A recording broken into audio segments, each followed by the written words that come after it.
Inequality in the Ghanaian society is endemic, most especially in the rural areas. The situation remains a widening gap that certainly isn't dropping. In 2017, about 6.8 million Ghanaians were deemed poor, according to figures released by the Ghana Living Standard Survey. The figures highlighted the poverty disparities and the standard of living in Ghana. The living conditions of the inhabitants of the cured lepers village in the Volta regional capital of Ho is just a clear case of the widening inequality gap in our society. Built in 2006 by the Cured Lepers Foundation, the facility currently has over 75 cured lepers. Feeding at the facility has always been dependent on donations from the public, as the inhabitants have no productive capabilities. Of the deadly novel coronavirus, the inhabitants are living in total destitution. 60-year-old Imano Agbo explains how life has been for them since the outbreak of the pandemic.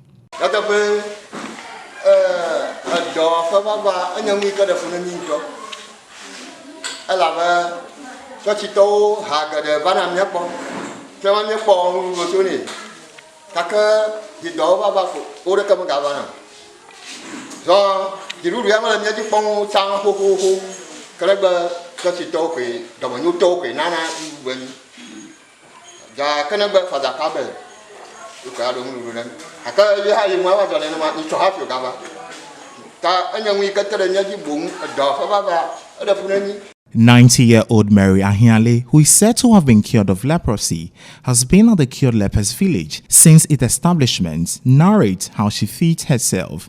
Abandoned by the families, she's left at the mercy of good Samaritans who help clean and bath her body from her bed where she has been confined for so many years."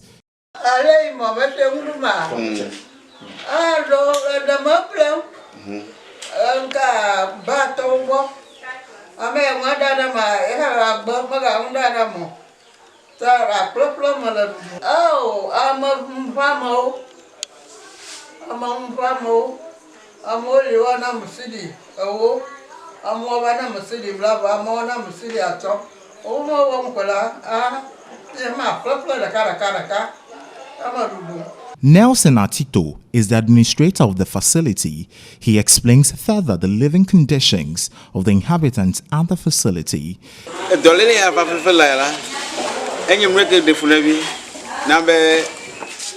The pandemic has posed a major challenge with our supplies and the well-being of our patients. Despite efforts made by the MP to know the state of our affairs, our conditions, such as inadequate flow of water, has not improved. Relatives of patients only visit to claim the corpse of their beloved. We are short on medical supplies, and when in need, we have to travel a long distance on bad roads. Our plea is that the government should come to our aid in resolving these issues. The outbreak of the novel coronavirus has taken a toll on the world's economy, with over 49,000 people losing their jobs. The World Bank has projected these numbers may increase further. Though some of the inhabitants here are engaged in some vocation, the outbreak of the pandemic has collapsed their markets. Their products, including beads, design bags and shoes, have lost market as the pandemic continued to rip off the economic powers of society and the world at large.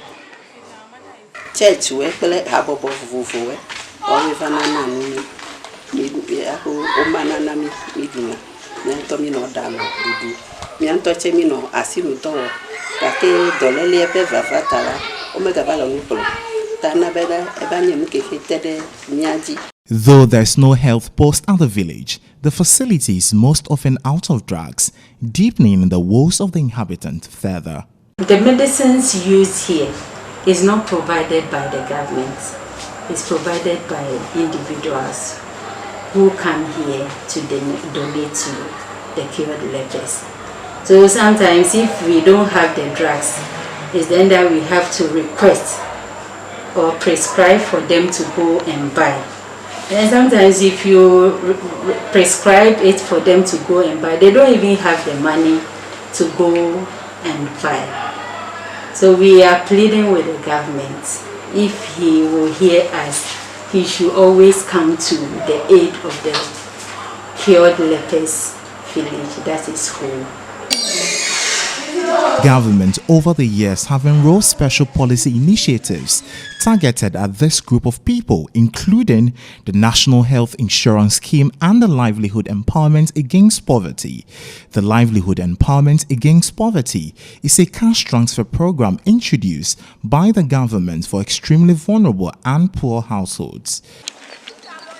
Rejoice Nikabo is one of the 5 inhabitants at the cured lepers village who are beneficiaries of LEAP. To make matters worse, none of the beneficiaries from the facility has received the LEAP disbursement for the past 5 months.